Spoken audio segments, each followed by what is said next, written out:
Hello friends आज का हमारा वीडियो का टॉपिक है DOL स्टार्टर में power wiring and control wiring किस तरह की जाती है। आज के वीडियो में हम सीखने वाले हैं। जैसा कि हम जानते हैं, जहां पर भी हमें 5 HP से कम रेटिंग की मोटर को रन करना होता है या लेस देन 5 HP की जो मोटर होती है उसे रन करना होता है, तो वहां पर हम DOL स्टार्टर कनेक्ट करते हैं।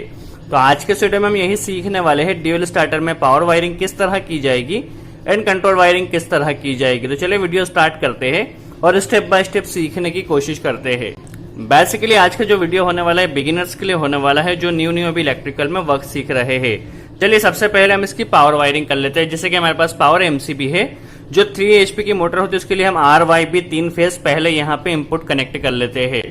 चलिए अभी हमने इनपुट के 3 फेज कनेक्ट कर दिए है RYB। अब इसी फेज सीक्वेंस में RYB हमें इस कॉन्टेक्टर के इनपुट में कनेक्ट करना होगा, जो कि इसी फेज सीक्वेंस में आएगा। R पहले में आएगा, Y सेकंड में आएगा और B थर्ड टर्मिनल में आएगा। चलिए RYB हम इसी फेज सीक्वेंस में कनेक्ट कर लेते हैं। तो चलिए RYB हमने इसी फेज सीक्वेंस में कनेक्ट कर दिए है, R को पहले टर्मिनल में, Y को सेकंड टर्मिनल में और B को थर्ड टर्मिनल में। अब जो इसका आउटपुट होगा वह यह ओवरलोड रिले के जो 3 पॉइंट दिए गए यहां से निकल के मोटर टर्मिनल में जाएगा। तो यहाँ पर हम 3 वायर कनेक्ट कर देते हैं जो कि हमारे मोटर टर्मिनल में जाने वाले हैं और ये हमारी पावर वायरिंग कंप्लीट होगी। तो चलिए यहाँ पे हमने RYB कनेक्ट कर दिया है, जो कि हमारे ओवरलोड रिले से निकले हैं और ये हमारे मोटर टर्मिनल में जाने वाले हैं। तो ये हमारी पावर वायरिंग बनकर कंप्लीट हो गई है। अब हम कंट्रोल वायरिंग स्टार्ट करते हैं। कंट्रोल वायरिंग में इसमें होल्डिंग किस तरह दी जाएगी, किस तरह कनेक्शन किया जाएगा, हम काफी आसान तरीके से सीखने वाले हैं। तो कंट्रोल वायरिंग के लिए सबसे पहले तो हमें कंट्रोल MCB में फेज और न्यूट्रल लेना होगा। न्यूट्रल आपके पास अलग से आ रहा हो तो ठीक, और फेज आप इन 3 फेज में से कोई भी ले सकते हैं। तो चलिए अभी हम इसमें कंट्रोल वायरिंग के लिए कंट्रोल में फेज और न्यूट्रल कनेक्ट कर लेते हैं। तो चलिए अभी कंट्रोल MCB में हमने फेज और न्यूट्रल को कनेक्ट कर लिया है। अब इसके बाद न्यूट्रल की वायरिंग पहले हम कर लेते हैं। चूंकि हमारा कॉन्टेक्टर 220 वोल्ट AC का है, तो न्यूट्रल और फेज दोनों हो देना होगा। तो पहले हम इसमें न्यूट्रल कनेक्ट कर देते हैं और फेज की कंट्रोल वायरिंग किस तरह की जाएगी, पुश बटन से स्टार्ट किस तरह होगा, इसके बाद देखते हैं। चलिए पहले यहाँ से न्यूट्रल लेके हम हमारे कॉन्टेक्टर के A1 पॉइंट में कनेक्ट कर देते हैं। तो चलिए यहाँ पे अभी हमने न्यूट्रल कनेक्ट कर दिया है इस कॉन्टेक्टर के A1 टर्मिनल में। अब यहाँ पे हम फेज के लिए एक वायर कनेक्ट कर देते हैं, जिसकी वायरिंग किस तरह की जाएगी हम समझ लेते हैं। चलिए जो हमारा फेज आया है, सबसे पहले हम फेज वायरिंग कहाँ पे करते हैं, तो ओवरलोड रिले के NC पॉइंट में करते हैं, ताकि हमारी मोटर ओवरलोड होने पे ट्रिप हो सके। इसीलिए सबसे पहले हम कंट्रोल वायरिंग को जो स्टार्ट करते हैं वह ओवरलोड रिले के NC से करते हैं। अब NC का जो आउटपुट होगा वह जाएगा stop push button NC terminal में। चलिए NC में एक वायर हम कनेक्ट कर देते हैं, जो कि हमारे स्टॉप पुश बटन के जो NC एलिमेंट लगाया गया है उसमें कनेक्ट होगा। चलिए इसे हम यहाँ से लेकर जो NC टर्मिनल है, NC पुश बटन है, NC पुश बटन में यहाँ पर हम इसे कनेक्ट कर देते हैं। चलिए अब कनेक्शन को फुल टाइट कीजिए, कहीं भी कोई लूजिंग नहीं होना चाहिए, इस चीज़ का आप ध्यान रखिए। चलिए NC का जो आउटपुट होगा वो जाएगा ANO टर्मिनल में, ANO एलिमेंट में।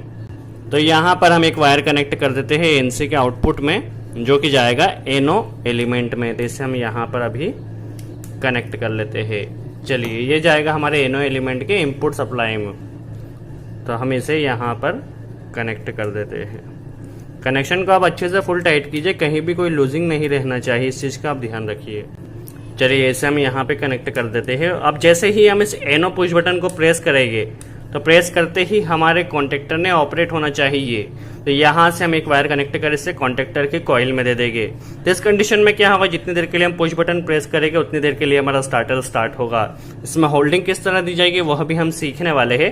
पहले इससे एक वायर कनेक्ट कर हम हमारे कॉन्टेक्टर की कॉइल में कनेक्ट कर देते हैं।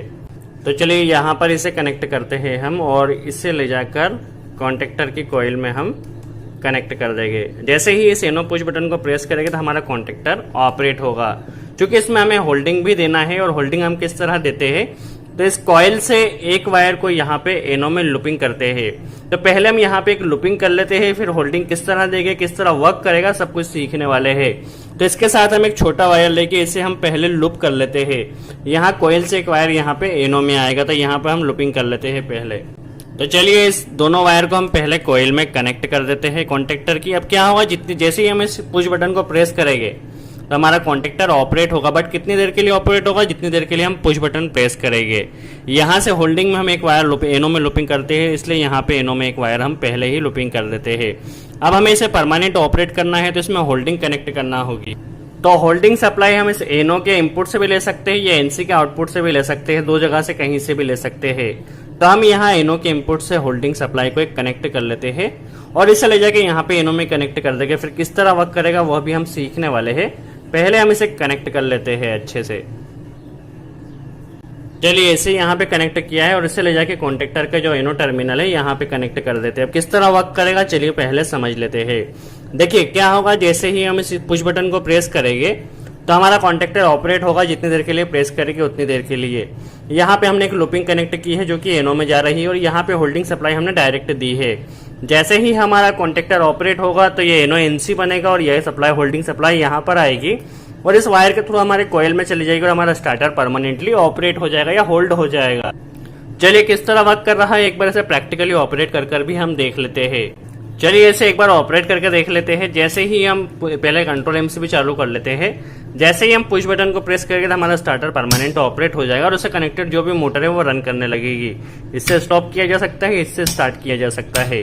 तो इस तरह आप ड्यूल स्टार्टर का वायरिंग आसानी से कर सकते हैं, चाहे पावर वायरिंग हो, कंट्रोल वायरिंग हो, होल्डिंग किस तरह देना है, सब कुछ काफी आसानी से कर सकते हैं। सो आई होप आपको यह वीडियो अच्छा लगा हो। वीडियो कैसा लगा कमेंट्स बॉक्स में जरूर बताइए और फिर भी यदि कोई डाउट हो तो आप कमेंट्स बॉक्स में जरूर पूछें, हम पूरी कोशिश करें उसका जवाब दे सके।